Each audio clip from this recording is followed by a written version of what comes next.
Outside Health and Fitness Podcast, episode 95.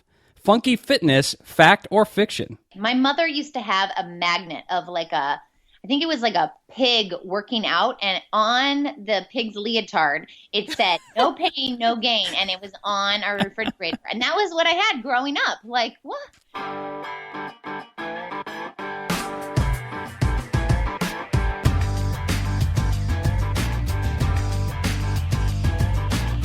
Welcome to the Outside Health and Fitness Podcast. We're getting outside the box, outside our comfort zone, and outside and in shape.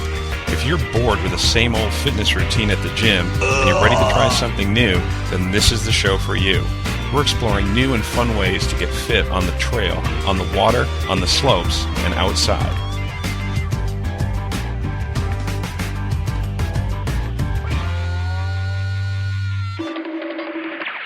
Hi, this is Steve Stearns from OutsideHealthAndFitness.com. Thank you so much for joining me for another episode of the Outside Health and Fitness Podcast. If you're new to the show, we like to stay fit and active by having fun outside. We like to ride, slide, run, walk, hike, bike, golf, golf, swim, and ski. If it's fun outside and it keeps us healthy, we love it. I bring over a decade of experience in the natural health industry to the microphone every week, and I talk to industry leaders about new and innovative ways to stay healthy, fit, and active. So if you're like us and you want to be healthy, active, and have fun outside, then you found the right place. So do you find all this health and fitness stuff kind of confusing? Yeah, me too. I mean, I used to think that bacon was bad, milk was good, and the only way to get in really great shape was to spend hours and hours pumping iron at the gym. I mean, it is confusing. It's hard to separate the fact from the fiction sometimes because there's so much information floating around out there. Well, in this episode of the Outside Health and Fitness Podcast, I'm psyched to have my good friend Jessica Bailey back on the show. And Jessica and I work together to try to untangle some of this confusion. We tackle some of the most common facts that sound like fiction and some fiction that sound like facts on today's show. We're going to talk about crunches, marathons, stretching, hydration, strength training, and a whole bunch more. OutsideHealthandFitness.com. So in the last episode of the podcast, I spoke with Ari Zandman-Zeman from Rubber Bandits about resistance band training and how you can get a super full-body workout using circular bands. Ari really opened my eyes to how elastic resistance training can give you a mobile, flexible, and effective workout. I just got my bands last week, and I've been having an awesome time working them into my routine. They really are just like big rubber bands on steroids. So if you missed that episode, I'll have a link in today's show notes at OutsideHealthAndFitness.com/095. Just click on last week, and you can get all caught up. Are you on the Tabata bandwagon yet? I am totally in, and I put together a fast and effective 4-minute morning routine that will get you pumped up and ready to go every day. That's right, it only takes 4 minutes. Head on over to today's show notes, leave me your email address, and I'll send you my morning Tabata guide. I'll even include some extra bonuses so you can try my routine or customize it and make it your own. Tabata is a proven technique for achieving big results in a short time, and you are going to be blown away by how incredible you feel when you start your day with this routine. Head on over to OutsideHealthAndFitness.com/095 and get your free Tabata guide now. Okay, let's get right into the funky fitness fact or fiction. All right, Jessica, you're back. Hi. Yay! Thanks. Awesome. We're doing another in our funky fitness series. Great. This is one I've been waiting for. It's awesome. I love it. And this time we're going to do it. It's going to be a little bit more interactive for you, the person there that's sitting there listening to this thing. You get to kind of test your fitness IQ, right? Correct. I think whether you're a pro or you're just like a fitness enthusiast, you will find that this information that we have applies to everyone. That's right. So we're going to give you a statement and we're going to go, so is that true or is that not true, or fact or fiction? And you get to guess at home, and then we'll kind of tell you what we think. All right. Awesome. I love it. So ladies first. So all right. Go ahead. So fact or fiction, crunches are the best way to burn belly fat. Oh, I think I know the answer, so I'm not going to give it away, but I hear that all the time. All right. The answer is fiction. Crunches cause your abdominal muscles to contract, which will increase their strength and endurance, but they don't burn very many calories. Right. And a pound of fat is 3,500 calories, and you need to be doing thousands of crunches to get to 3,500 calories.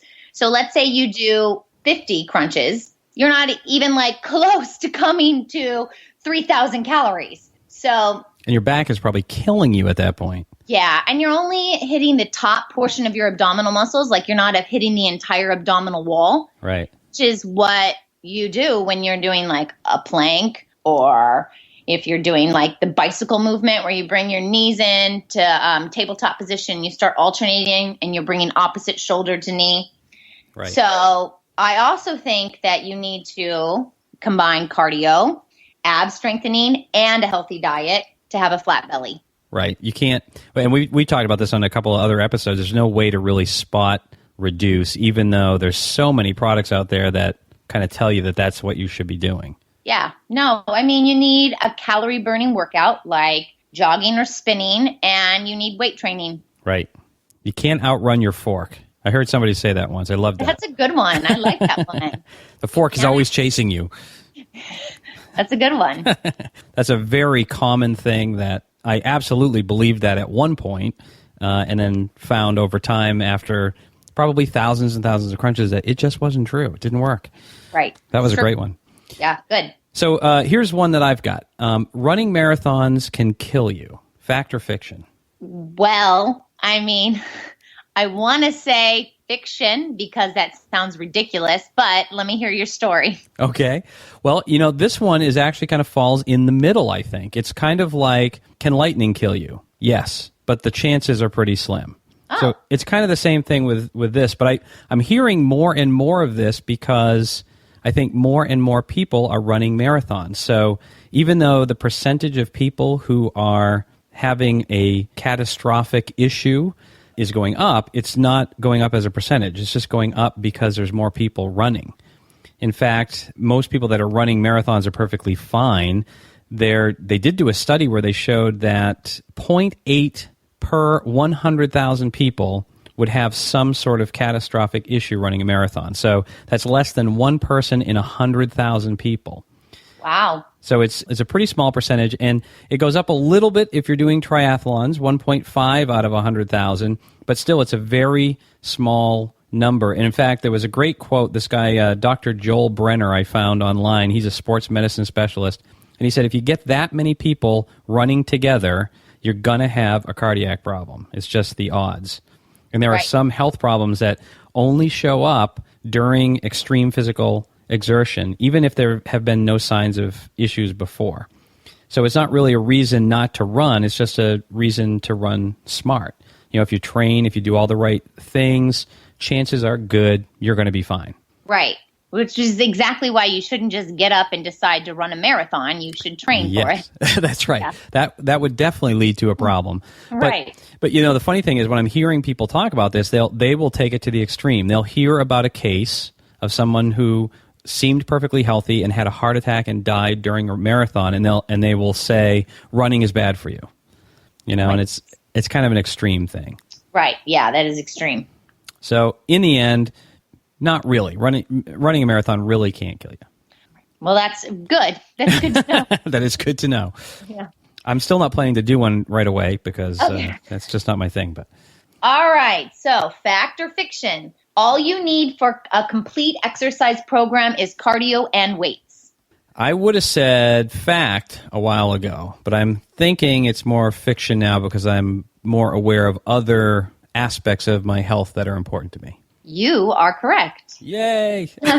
So fitness is measured in 5 dimensions, and those are strength, speed, agility, endurance, and flexibility. Nice. And so if you only focus on cardio and weights, you miss out on the amazing workout alternatives like powerlifting, which is your strength, your high-intensity interval training, which is like your speed, your team sports like soccer, agility, football, stuff like that, yeah, and your marathon and triathlon training, which is your endurance. And then also yoga for your flexibility. Yep. So my advice is to try to identify the area of fitness in which you are the weakest and take up a workout activity that builds those missing skills. That is awesome. That is great advice. I love it. Thanks. I believe that I kind of fell into this by accident a few winters ago. I started doing yoga.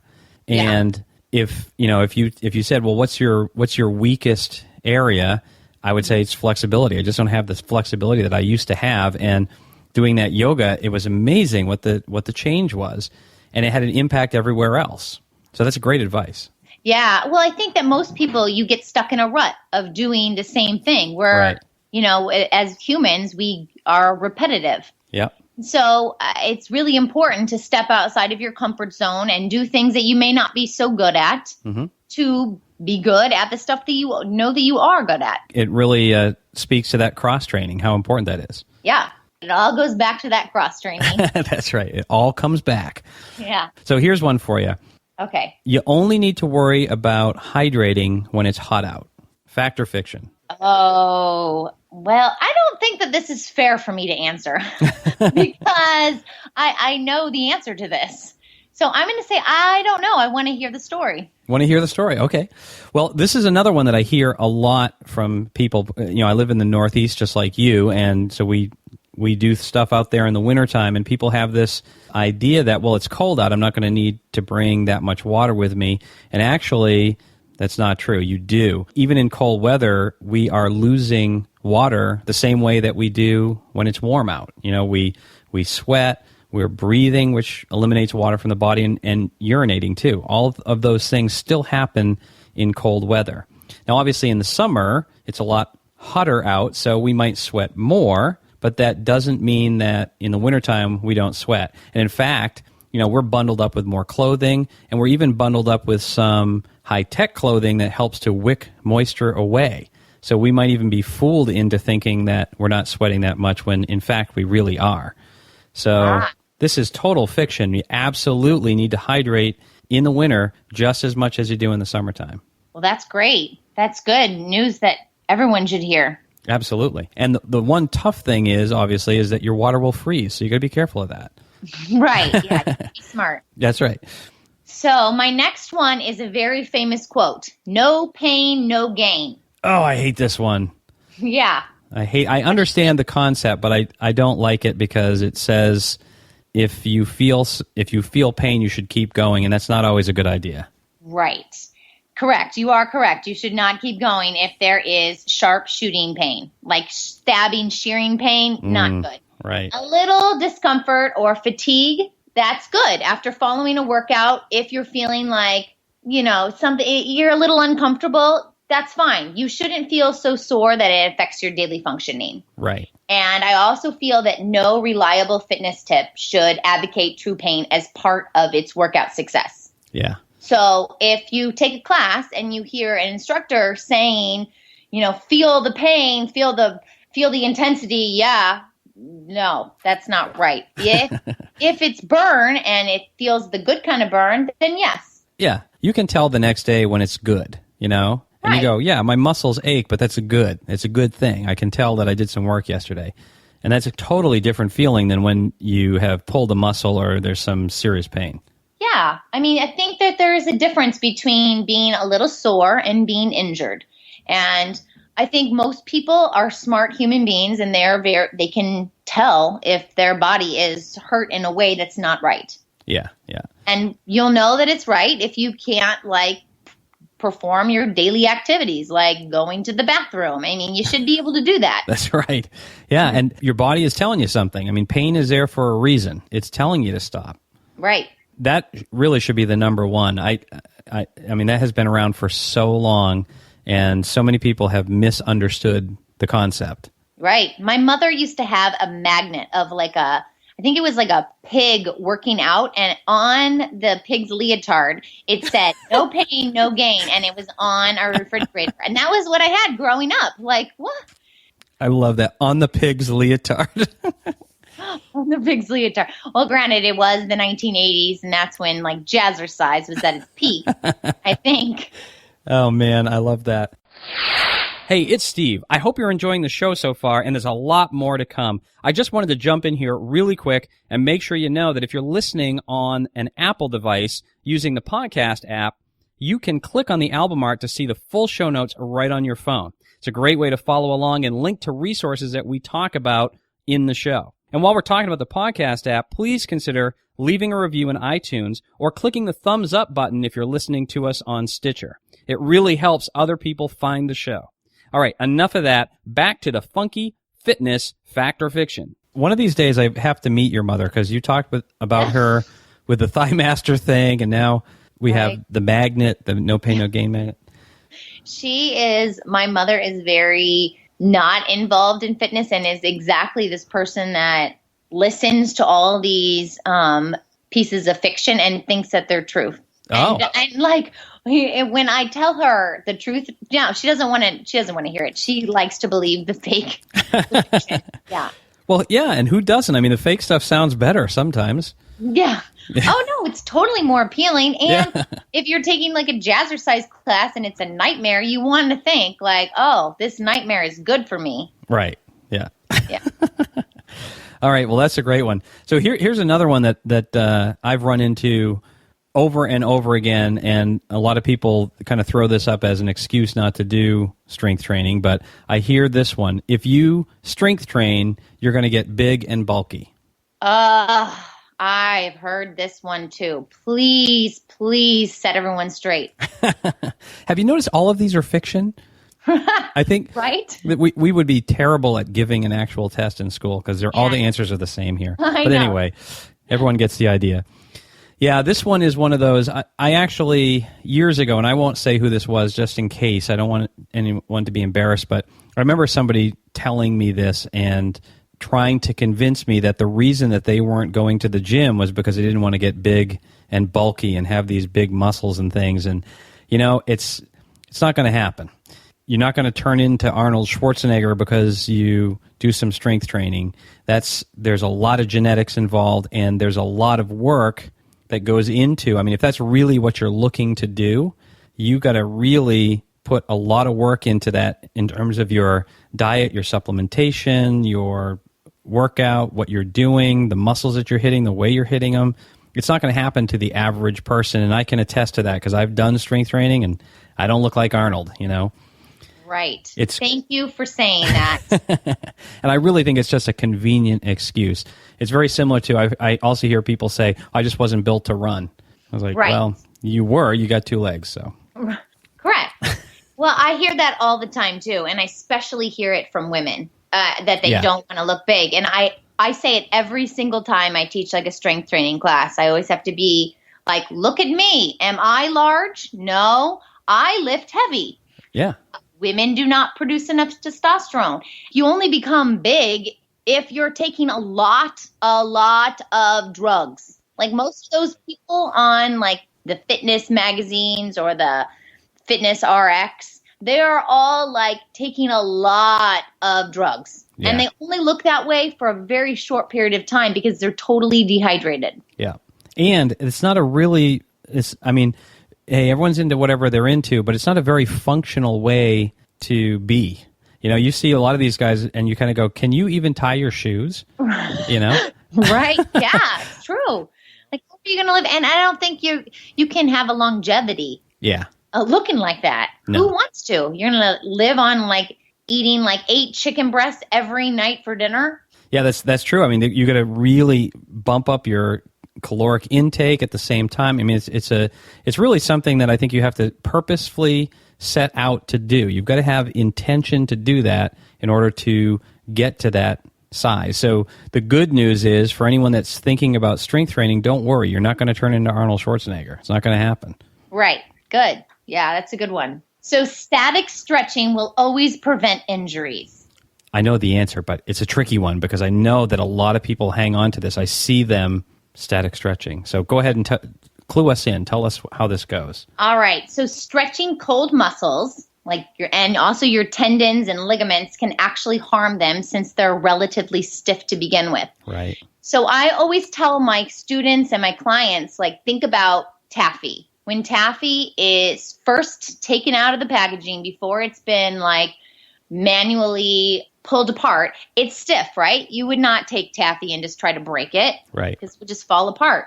So you want to like start warming up your body by doing dynamic movements, like briskly walking for 5 minutes or using your body weight and performing half squats or marching with high knees, something like that, to increase the circulation of blood. And you want to bring the blood to your muscles. Yep. And like literally warm them up. That has been, I have fallen for that. You know, I was one of those guys that before I used to run, I used to bend over and touch my toes and do all these static stretches because way back in the day, that's what everybody told you should be doing.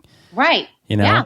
And then you kind of find out that, yeah, that's really just, I mean, I think your taffy thing is a fabulous illustration of that, you know, and it makes sense. It's like you can't go from 0 to 60 on a dime. You got to kind of slowly warm up and get your body ready for what's going to come. So right, yeah, and you know, for those that love static stretching and they really want to do that and they don't want to just take it out of their workout, I suggest saving it for the cool down part of your workout. Yeah, because your muscles are already warm and you can extend and you'll get better results if you're doing it at the end of your workout. You don't have to just totally give it up. Yeah, absolutely, absolutely. I remember seeing this guy at the gym years and years ago, and you'll love this. I don't think I can really do this justice in audio, but I'll do my best. He used to grab his ankle and pull it back, kind of like a like a quad stretch. Yeah, you know what I'm talking about. But then on the other foot, he would just jump up and down like a kangaroo. What? And he would do this. I would watch him while I was on the treadmill, and he would do this for like 10 or 15 minutes. And I was like, "What are you doing?" So I guess he was someone that was kind of, maybe he was ahead of his time. He was doing like a dynamic static stretch. I don't know. Well, he was actually listening to his body. Like, hey, it feels better if I like actually do some dynamic moves. Granted, jumping up and down on one foot, you might break a leg or your ankle, but whatever. He had the right idea. He did. I think he was ahead of his time. I think that's what it was. Yeah, let's keep it that. Let's go with that. All right. And he was probably looking at me going like, what a moron. Look at him. He's running on the treadmill to nowhere. Right. What's he doing? Right?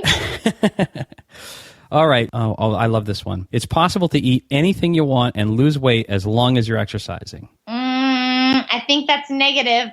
That is negative. You are right. And I gave it away because you can't outrun your fork. Right. I just love that. I love that expression. I love that one too. But that's the thing about all these things. I have fallen for every one of these at some point in my life where I felt like, hey, I'm exercising. I can eat anything I want. And that's not true. To exercise enough to burn off those calories, you're just not going to be able to get there. And I think we've had that conversation, right? Where back in the day when I was using the treadmill a lot, I would take a look, and I didn't even want to look at how many calories I'd burned because it was so slight. Yeah. You know? And one donut would be like 3 hours on the treadmill. Right. Yeah. Crazy. It's not worth it. No, there's no way. That one's fake. You have to do all of it. And we've kind of talked about that before. You have to eat sensibly, eat the right stuff, and exercise. Everything will be fine. You can't stop exercising. You can't start eating junk food. That's right. Because, I mean, what you eat in private, you wear in public. Ooh, I love that. Yeah. Yeah. You know what? I have to tell myself that all the time. And I also, before I got involved in fitness and started learning about this stuff, of course, I fell prey to it all too. I heard these things and I was like, oh, this has got to be true. Yeah. If I hear it, it's got to be true. There's almost enough logic in most of these things where you kind of go, okay, kind of makes sense. Right. Yeah. The other one you just reminded me, the other one that I heard the other day that just made me laugh out loud was your pants say yoga, but your bum says McDonald's. That's a cute one. I edited that a little bit, but I kind of liked it. Right. Well, I can imagine what you edited, but I think that's great. It's true. Once again, like I just said, what you eat in private, you wear in public. Exactly. That's what made me think of that. That's great. All right. Here's my fact or fiction for you. Okay. The elliptical machine is just like running without the stress on your joints. You know what? We should hold right there. Let's find out next week. What do you think? All right. Yep. Awesome. Well, this has been a lot of fun, Jessica. Thanks. Yeah. Thank you so much. Whoa, cliffhanger. You'll have to tune in next week to find out the answer to that one, and several more, when I welcome Jessica back on the show to talk about some more fitness fact or fiction. I want to take a second to thank Jessica for coming on the show and helping set the record straight on some of the fitness fiction that may be derailing our efforts and keeping us from reaching our true potential. If you want to find out more about Jessica and everything that she's doing at Sassy Girl Fitness, I'll have links in today's show notes. I also want to thank you again for listening to the show and being part of the Outside Health and Fitness community. If you're getting value from the show and you'd like to help me bring you more amazing guests like Jessica, you can by visiting today's show notes at outsidehealthandfitness.com/095 and clicking on support, or by leaving a review or telling a friend about the show. It all helps. Thanks again for listening to the show, and I look forward to talking with you again next week.